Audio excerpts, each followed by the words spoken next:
My name's Andrew+Wheeler. I'm a US-based freelance photographer with Automotive Photo, my own business, and I'm here at the circuit in Qatar, Losail, and we're standing here at turn 7.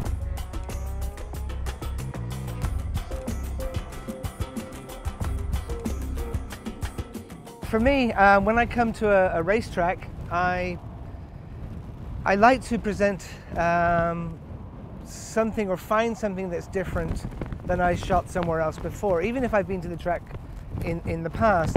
And so when I come to a racetrack that I've been at in the past, I like to find or look for something that will tell a story of the weekend, but not a repeat of the story from the week or the year before.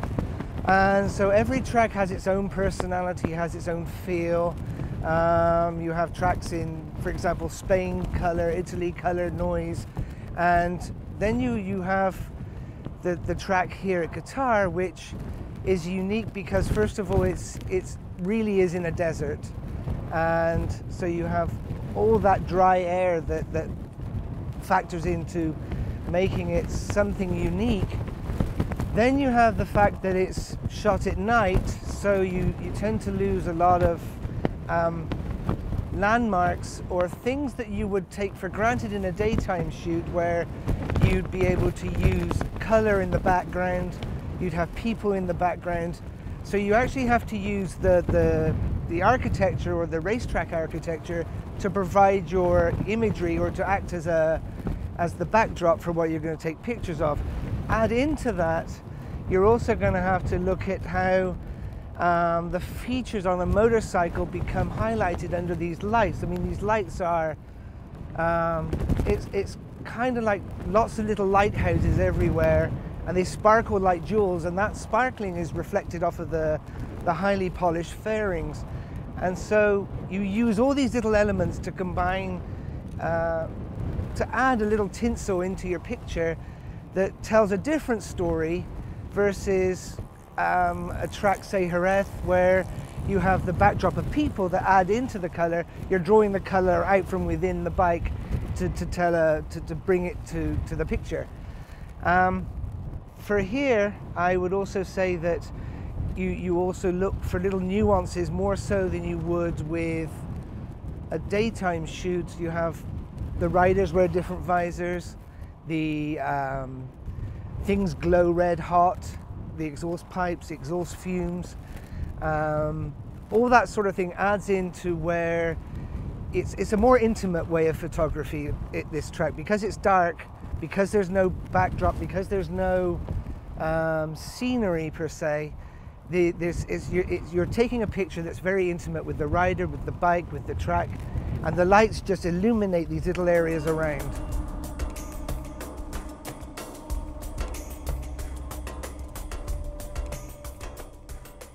Turn 7, as we can see, we're missing sometimes the best part of the end of the day, the sunset, so that's going. It'll be dark here. And so what we have all these little lights. We have two levels of lights. We have the high lights up on the top, the big stadium lighting.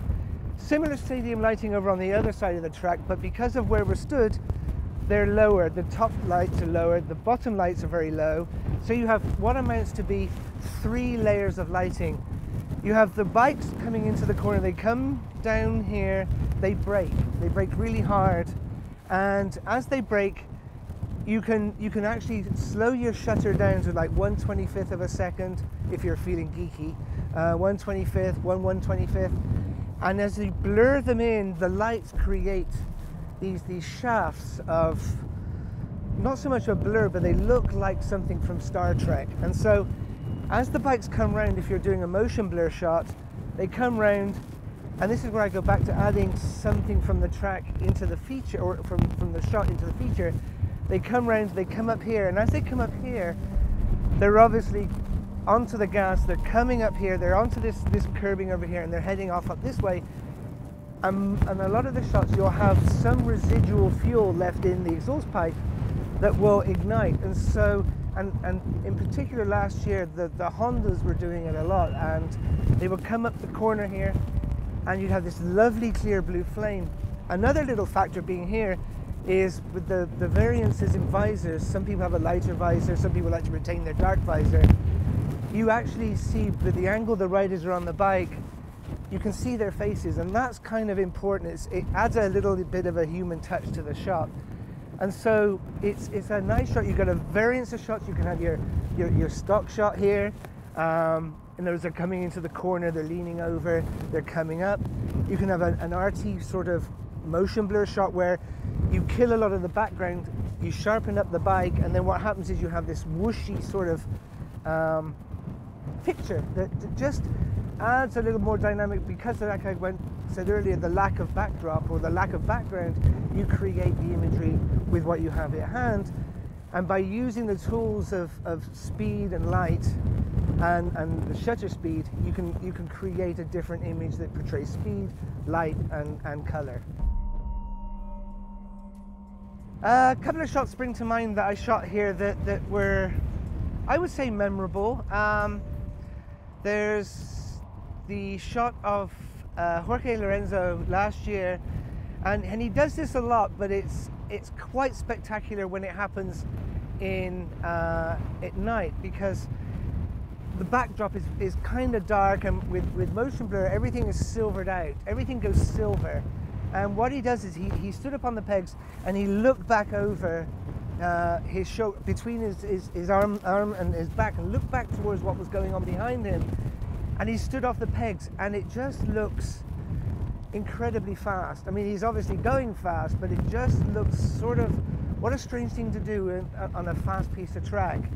The other shot is actually Ben Spies that was shot here, and I stood back up against this fence and shot it very, very wide and a really slow shutter speed, and all we have are light strips. It's just, everything is just, there's just this little bike and this little yellow and black bumblebee bike, and everything is just light, white lines going this way with the silver lines, because when you slow this shutter speed down, things change, they look like they change in matter, and so everything becomes this, it gets this fluidity that creates just a different feel. Rather than the cold steel you have here, things take on a different sort of malleable state, and it's just a sort of image I like to produce that's different and tells a bit about the speed and the color of the sport.